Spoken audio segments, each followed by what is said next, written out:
Hi dears, welcome to അച്ചസ് design. ഇന്ന് നമ്മൾ ജോർജറ്റിൻ്റെ ഫാബ്രിക്കിൽ ഒരു ഷോൾഡർ ഡിസൈനാണ് ചെയ്ത് കൊടുക്കുന്നത്. അപ്പോൾ അതിന് വേണ്ടിയിട്ട് ഗോൾഡൻ കളറിലെ കട്ട് ബീഡ്സാണ് എടുത്തിട്ടുള്ളത്. പാറ്റേൺ എങ്ങനെയാണെന്ന് നോക്കാം. അപ്പോൾ ആദ്യം തന്നെ നമ്മൾ ചെയ്യേണ്ടത് നെക്കൊക്കെ മാർക്ക് ചെയ്ത് കൊടുക്കുകയാണ് ചെയ്തിരിക്കുന്നത് കേട്ടോ. നെക്ക് നമുക്ക് എത്രയാണോ ലെങ്തും വിട്ടും ഒക്കെ വേണ്ടതെന്ന് വെച്ചാൽ അത്രയും മാർക്ക് ചെയ്ത് കൊടുത്തതിന് ശേഷം ഒരു സൈഡിൽ നിന്നാണ് നമ്മളുടെ ഈ ഒരു ഷോൾഡർ ഡിസൈൻ തുടങ്ങുന്നത്. അപ്പോൾ ഇതുപോലെ സ്റ്റെംസും ലീഫും ഒക്കെ ആയിട്ടാണ് നമ്മുടെ ഈ ഒരു ഡിസൈൻ വന്നിട്ടുള്ളത്. അപ്പോൾ നിങ്ങൾക്ക് എത്രയാണോ താഴേക്ക്, അതായത് യോക്കിൻ്റെ ഭാഗത്തേക്ക് എത്രയാണോ ഇറക്കം വേണ്ടത് അത്രയും നിങ്ങളൊന്ന് അടയാളപ്പെടുത്തിയിട്ട് വേണം ഈ സ്റ്റെംസൊക്കെ ഒന്ന് വരച്ചു കൊടുക്കാനായിട്ട്. നമ്മുടെ ഈ ഒരു നെക്കിൻ്റെ സെൻറ്റർ ഭാഗത്ത് വന്ന് നിൽക്കുന്ന വിധത്തിൽ വേണം ഈ ഒരു സ്റ്റെംസും ലീഫും ഒക്കെ നമ്മളൊന്ന് ചെയ്ത് കൊടുക്കാനായിട്ട്. അകത്ത് കുറച്ച് ഡോട്ട്സ് കണ്ടില്ലേ, അവിടെയൊക്കെ ബീഡ് സ്പ്രെഡിങ് ആണ് വരുന്നത്. നമുക്കിനി എങ്ങനെയാണ് ചെയ്യണമെന്ന് നോക്കാം. അപ്പോൾ ആദ്യം ഞാൻ മെറ്റീരിയലിലേക്ക് ഇതുപോലെ ഒന്ന് വരച്ചു കൊടുത്തിട്ടുണ്ട്. ഫ്രീ ഹാൻഡായിട്ട് തന്നെ വരച്ചിരിക്കുകയാണ്. അപ്പോൾ നിങ്ങൾക്ക് ട്രേസിങ് പേപ്പറിലാണ് വരയ്ക്കുന്നതെങ്കിൽ ആദ്യം ഓയിൽ പേപ്പറിൽ വരച്ചതിന് ശേഷം പിന്നെ ട്രേസിങ് പേപ്പർ, അതായത് നമ്മുടെ ഈ ഒരു കാർബൺ പേപ്പറൊക്കെ വെച്ചിട്ട് ട്രേസ് ചെയ്ത് എടുക്കാനായിട്ട് പറ്റും. അപ്പോൾ ഇതാ ആദ്യം നമുക്ക് ചെയ്യേണ്ടത് ഈ ഒരു സ്റ്റെംസൊക്കെ ഒന്ന് സ്റ്റിച്ച് ചെയ്ത് കൊടുക്കുകയാണ് ചെയ്യുന്നത്. ആദ്യം ഒരു ബീഡ് നമ്മൾ ഫിക്സ് ചെയ്തല്ലോ, എന്നിട്ട് കുറച്ചുകൂടെ മുമ്പിലേക്ക് നീക്കിയിട്ട് വേണം നീഡിലെടുക്കാനായിട്ട്. എന്നിട്ട് ഫസ്റ്റ് ചെയ്ത ആ ഒരു ബീഡിൻ്റെ എഡ്ജ് പോർഷനിൽ കൊണ്ടുവന്ന് നിർത്തണം. അപ്പോൾ നമുക്ക് നമ്മുടെ ആരി എംബ്രോയ്ഡറി നീഡിലൊക്കെ ചെയ്യണ പോലെ നമുക്ക് നല്ല പെർഫെക്റ്റായിട്ട് നമുക്ക് ബീഡ് വർക്ക് ചെയ്തെടുക്കാനായിട്ട് പറ്റും. അപ്പം നമുക്ക് ഇത് അഴിഞ്ഞു പോകും അങ്ങനെയുള്ളൊരു പേടി നമുക്ക് തോന്നത്തില്ല. കാരണം അടിയിലേക്ക് കെട്ട് ഒരുപാട് ലോക്കിങ് വന്നാണ് നമ്മൾ ഈ ഒരു ഡിസൈൻ, ഈ ഒരു ബീഡ് വർക്ക് ചെയ്ത് കൊടുക്കുന്നത്.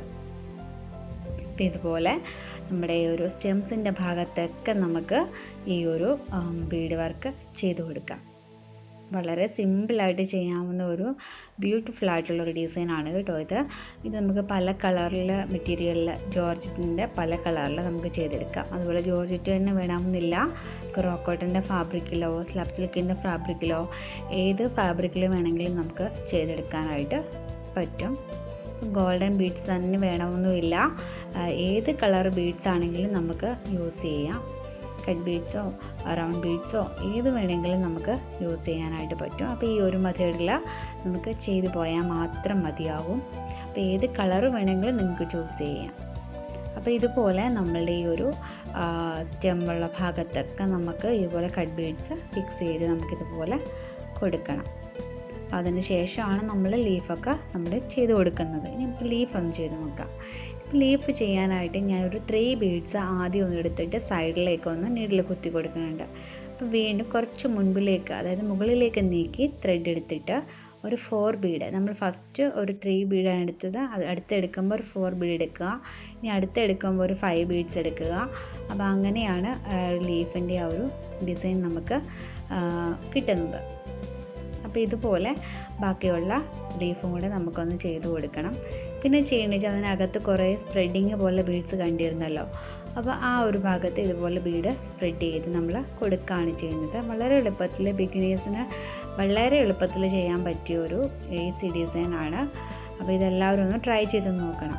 അപ്പോൾ ഇതുപോലെയാണ് നമ്മളുടെ ഒരു ഡിസൈൻ വന്നിട്ടുള്ളത്. നമ്മൾ പാറ്റേൺ കണ്ടല്ലോ, ഫൈനൽ ഔട്ട്ലുക്ക് ഇങ്ങനെ വരും. വളരെ എളുപ്പത്തിൽ ബ്യൂട്ടിഫുള്ളായിട്ട് ചെയ്യാനുള്ള ഡിസൈനാണ്. അപ്പോൾ ഇന്നത്തെ വീഡിയോ നിങ്ങൾക്ക് യൂസ്ഫുള്ളായെന്ന് ഇഷ്ടമായെന്നും കരുതുന്നു. അപ്പോൾ മറക്കാതെ നമ്മുടെ ചാനലൊന്ന് സബ്സ്ക്രൈബ് ചെയ്തേക്കുക. സബ്സ്ക്രൈബ് ചെയ്യുമ്പോൾ തൊട്ടടുത്തായിട്ടൊരു കുഞ്ഞു ബെല്ലൈക്കൺ കൂടിയുണ്ട്, അതും കൂടി ഒന്ന് എനേബിൾ ചെയ്യണേ. അത് എനേബിൾ ചെയ്യുമ്പോൾ ഓൾ എന്നും പറഞ്ഞൊരു ഓപ്ഷൻ വരും, അത് തന്നെ പ്രസ് ചെയ്യാനായിട്ട് മറക്കരുത്. ഇതുപോലെ വളരെ എളുപ്പത്തിൽ നമുക്ക് ചെയ്യാവുന്ന ഇതുപോലെ ബീഡ്സ് വർക്കും ത്രെഡ് വർക്കും ഒക്കെ ആയിട്ട് നമുക്ക് വീണ്ടും കാണാം. അപ്പോൾ താങ്ക്